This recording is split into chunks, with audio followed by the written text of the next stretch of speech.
तर आज आपण पौष्टिक सातूचे पीठ कसे करायचे तेच बघणार आहोत। विदर्भातील काही भागांमध्ये नागपंचमीला हे पीठ केले जाते, तसेच इतर महाराष्ट्रामध्ये उन्हाळ्यामध्ये हे पीठ केले जाते। खायला पौष्टिक आणि रुचकर आहे। तर यासाठी 1 किलो गहू घेतलेले आहे। गहू अगोदर स्वच्छ पाण्याने 2 ते 3 वेळा धुवून घ्यायचे। धुतल्यानंतर यातील पाणी पूर्णपणे निथळून घ्यायचं। एक सुती कापड घेऊन त्यावर हे गहू पसरवून घ्यायचे आणि थोड्या वेळानंतर गाठ बांधून साधारण 3 ते 4 तास असेच राहू द्यायचे आहे। याचप्रमाणे 1 पाव म्हणजेच 250 ग्राम चना डाळ घेतलेली आहे। चना डाळ सुद्धा 2 ते 3 वेळा स्वच्छ पाण्याने धुवून घ्यायची। धुतल्यानंतर यातील पाणी पूर्णपणे निथळून घ्यायचं आणि 3 ते 4 तास फॅन खाली वाळवून घ्यायची। साधारण 4 तास झाल्यानंतर गहू बघू शकता छान फुललेले आहेत। पारंपरिकरित्या हे जे गहू आहेत खलबत्त्यामध्ये कुटून घेतात, बेसिकली त्याचे साल काढून घेतात, पण इथे मी अख्खे गहू वापरणार आहे कारण सालामध्ये फायबर असतं। आता हे जे गहू आहे भाजून घ्यायचे आहेत। लो फ्लेमवर गहू तडतडत पर्यंत भाजून घ्यायचे। याला साधारण अर्धा तास वेळ लागू शकतो।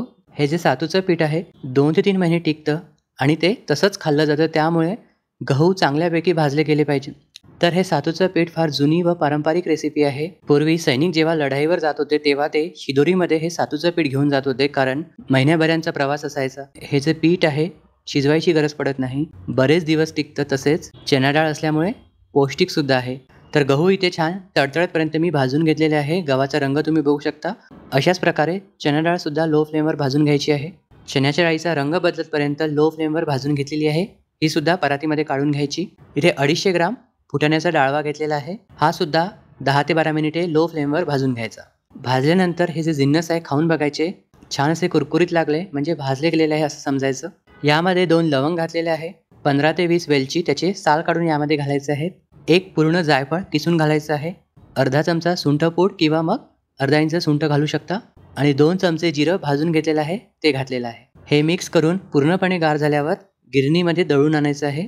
गिरणीवरून दळून आणल्यावर याला चाळून पुन्हा डब्यामध्ये भरून हे जे सातूचं पीठ आहे खाण्यासाठी तयार आहे। इन केस तुम्हाला वाटलं की गहू किंवा डाळ बरोबर भाजल्या गेलेले नाही आहेत, तर हे दळून आणलेले जे पीठ आहे घरी तुम्ही कढईवर लो फ्लेमवर थोडा वेळ भाजून घेऊ शकता। आता हे सातूचं पीठ खातात कसे, तर यासाठी आवडीनुसार गूळ घेतलेला आहे। गूळ अगोदर पाण्यामध्ये विरघळून घ्यायचा। आवश्यकतेनुसार सातूचं पीठ घेऊन यामध्ये अगोदर थोडंसं गुळाचं पाणी घालून हे मिक्स करून घ्यायचं। तुम्हाला जेवढं सातूचं पीठ हवं आहे आणि जेवढं गोड हवं आहे त्यानुसार हे कॉम्बिनेशन घ्यायचं। यामध्ये मी किंचित मीठ घातलेलं आहे चव बॅलन्स होण्याकरिता आणि हे मिक्स करून इथे आपलं हे सातूचं पीठ खाण्यासाठी तयार आहे। याला खाताना यावरून तूप सुद्धा घातलं जातं म्हणजे हेल्दी फॅट सुद्धा मिळतात। तसेच काही जण हे जे पीठ आहे दुधामध्ये भिजवून साखर घालून सुद्धा खातात। सातूचे पीठ वापरून पौष्टिक लाडू कसे करायचे ते पुढच्या व्हिडिओमध्ये बघणार आहोत। तोपर्यंत हे पीठ तयार करून ठेवा। आजचा व्हिडिओ कसा वाटला कॉमेंट्समध्ये सांगा आणि आवडल्यास लाईक करायला विसरू नका।